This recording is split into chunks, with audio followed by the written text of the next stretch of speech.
नगर परिषदांच्या निवडणुकांमध्ये चोपडा असेल, पाचोरा असेल किंवा मुक्ताईनगर असेल, या ठिकाणी जे भाजप स्वबळावर लढतंय, तर अशी चर्चा चालू आहे की महायुतीमध्ये एक शिंदे सोबत असताना पण कुठेतरी शिवसेनेला लोटलं जातंय हळूहळू.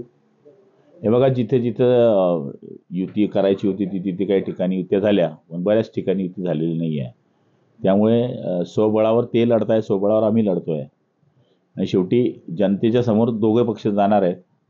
आणि ह्या कार्यकर्त्यांच्या निवडणुका असल्यामुळे स्थानिक लोकांवर या ठिकाणी पक्षाने डिपेंड ठेवलेला आहे. म्हणजे भाजपने म्हणा किंवा शिवसेनेने कालचा कार्यकर्ता काय म्हणतो याच्यावर ह्या सगळ्या युत्या झालेल्या आहेत.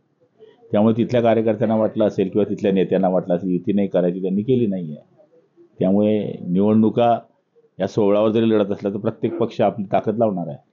चोपड्यामध्ये आमदार चंद्रकांत सोनवणे म्हटले की मग भाजपने कोर्टाच प्रस्ताव दिला नाही, शेवटपर्यंत आमची महायुतीमध्ये लढायची तयारी होती. न्यायालयाने भाऊ तुमचं ज्यांच्यावर तुम्ही टीका केली त्या काँग्रेस सोबत चोपड्यामध्ये युती करावी लागली शिवसेनेला. नाही, त्या ठिकाणी मी काय सांगतोय की शेवटी आमदारांवर आणि तिथल्या नेत्यांवर आम्ही डिपेंड ठेवलं होतं. त्यांना वाटलं की आपण प्रस्ताव दिला, त्यांनी जर प्रस्ताव स्वीकारला नाही म्हणून युती तुटली असेल. आता एक उदय सामंतांनी मोठा दावा केला आहे की अंबादास दानवे आणि सुषमा अंधारे जे आहेत दिल्लीमध्ये एकनाथ शिंदे आणि मस्केंना भेटले आहेत, कुठेतरी त्या तुमच्या पक्षामध्ये येण्याच्या तयारीत असल्याचा दावा त्यांनी केला आहे. तर सुषमा अंधारे म्हणतायत की उदय सामंतांना उपमुख्यमंत्री व्हायचं होतं, त्याच्यामुळे ते नाराज होतील, ते शिवसेनेचे बाहेर पडणार आहे. काय खरं बोलून? मला याच्यातलं काही माहीत नाही, कारण की शेवटी हा त्यांचा विषय आहे आणि कोणी कोणाला काय सांगावं, कोणी काय बोलावं हा त्यांचा विषय आहे. पण असं तसं काही चित्र मला दिसत नाही. ठाण्यामध्ये जे आहे आपलं शिवसेनेचं 100 पारचं टार्गेट आहे. या ठिकाणी 100 जे आहेत जागा निवडून आणण्याचं शिवसेनेचं टार्गेट राहणार आहे. काय वाटतं भोकोली मिळेल आपल्याला? एकनाथ शिंदेचा मतदारसंघ आहे. आता तिथल्या कार्यकर्त्यांनी त्यांचं उद्दिष्ट ठरवलेलं आहे आणि ते ठाणे हा शिवसेनेचा बालेकिल्ला राहिलेला आहे.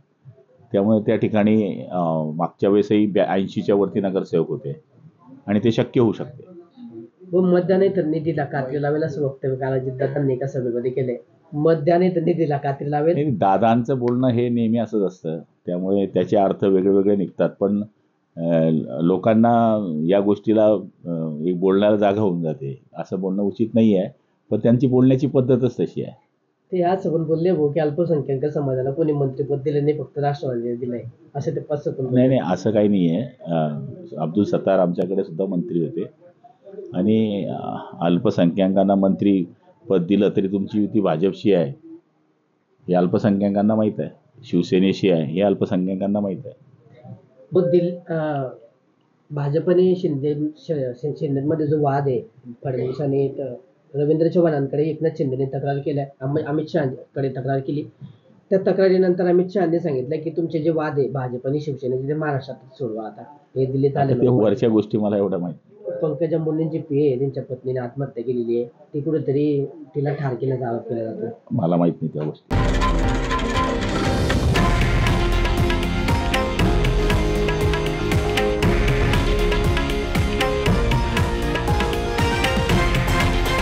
हे आहे देशातील नंबर 1 न्यूज नेटवर्क आणि आपण पाहत आहात TV9 मराठी, एकमेव.